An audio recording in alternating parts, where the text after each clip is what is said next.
कल्लात में security forces का operation 8 खवारिज हलाक। ISPR के मुताबिक ऑपरेशन भारतीय प्रॉक्सी तंजीम फितनाल हिंदुस्तान से ताल्लुक रखने वाले दहशतगर्दों की मौजूदगी पर किया गया।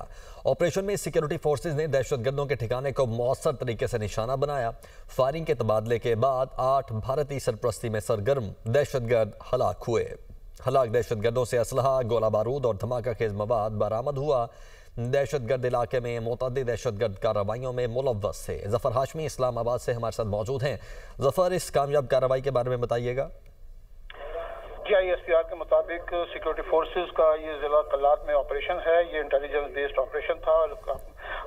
इस ऑपरेशन के दौरान भारतीय प्रॉक्सी फितनाल हिंदुस्तान से ताल्लुक रखने वाले 8 दहशतगर्द जो हैं उनको जहन्नुम वासिल कर दिया गया और इन दहशतगर्दों से जो है वो असलहा और गोला बारूद और धमाका खेज मवाद भी बरामद कर लिया गया है। ये दहशतगर्द जो हैं ये इलाके में मुतअद्दिद दहशतगर्दी की कार्रवाइयों में मुलविस थे।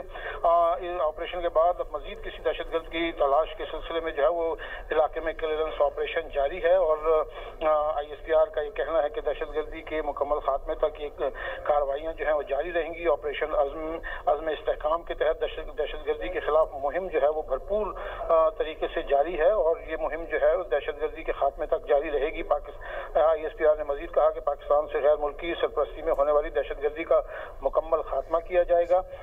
जी जफर, ये बताएगा स्पेसिफिकली जिस एरिया में ये ऑपरेशन किया गया है वहाँ पर क्लियरेंस ऑपरेशन भी मुकम्मल हो चुका है या वो अभी जारी है? देखिए, क्लियरेंस ऑपरेशन का सिलसिला तो ये जारी रहता है और इसकी वजह ये होती है कि अगर इनके कोई सहूलतकार या मजीद कोई दहशतगर्द इस इलाके में मौजूद हैं तो उनको तलाश करके उनको भी ठिकाने लगाया जा सके। तो ये एक मुसलसल अमल है जो जारी रहता है उस वक्त तक जब तक ये यकीन दहानी न कर ली जाए कि इस इलाके को दहशतगर्दों से मुकम्मल तौर पर पाक कर दिया गया है। राइट, बहुत शुक्रिया जफर हाशमी आपका।